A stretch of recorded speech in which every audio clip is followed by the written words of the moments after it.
Flatzoid FE. Flatzoid. Flatzoid. Flatzoid FE. Flatzoid FE. Flatzoid. The Flatzoid is found. Flatzoid. I don't have the same level of scientific understanding as Flatzoid. I think that's about right. Flatzoid's YouTube channel.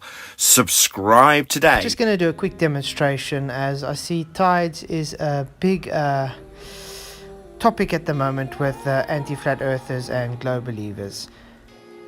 I'm going to be showing thermohaline currents, which is considered to be the ocean's conveyor belts. Yeah, I've just got a fish tank with some water. I've put some red food coloring in now, and that jar in the back there, I'm going to add some hot water shortly. The thing is, the red dye is just representing the hot current. It is denser than the water it is in, so it has sunk.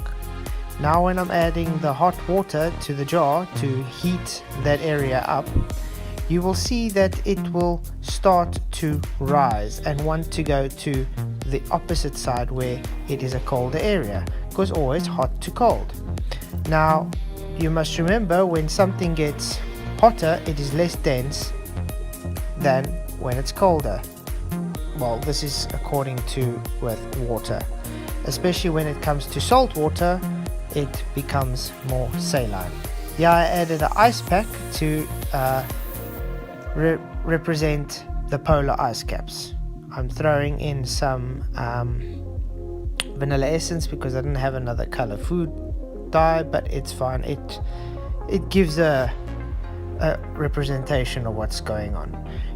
Obviously that cold dye is much denser than the water as well, but surely soon enough you'll start to see the effect taking place. Remember, on the left it's the heat. So let's say where the sun is warming up the water throughout the day and the heat is seeking its equilibrium, so it's moving to the colder points. So the cold water will push down to the surface as the heat will push upwards and towards the cold. There you already see how it's making a type of arc with that red dye, which is representing the hot air, as that cold water is forcing itself underneath that hot water. Understand? So it is pushing upwards, it's pushing it up, and thus it's creating the thermohaline currents, aka the ocean's conveyor belt.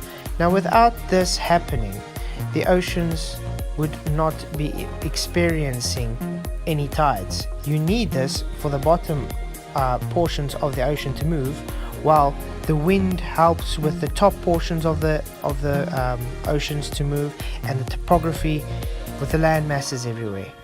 It's just got to do with hydrostatic equilibrium. If you understand, heat seeks cold, hot seeks cold, it's just an equilibrium process. So it's going through a cycle, and this is why you have tides. It's got nothing to do with the moon, as you have places that has full tides without a moon present, and then you have places that don't even have a tide when it is present. You have lakes that don't have it, and you have lakes that do have it.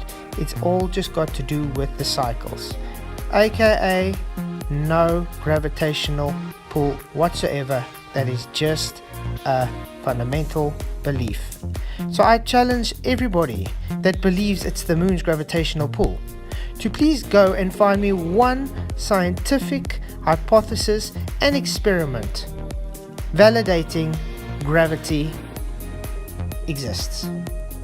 This challenge I have asked for years now, and had not had one globe defender providing me with a hypothesis, a scientific hypothesis, an experiment from anywhere showing gravity exists. Okay? Thank you for watching, and remember, we live on a stationary horizontal plane. God bless.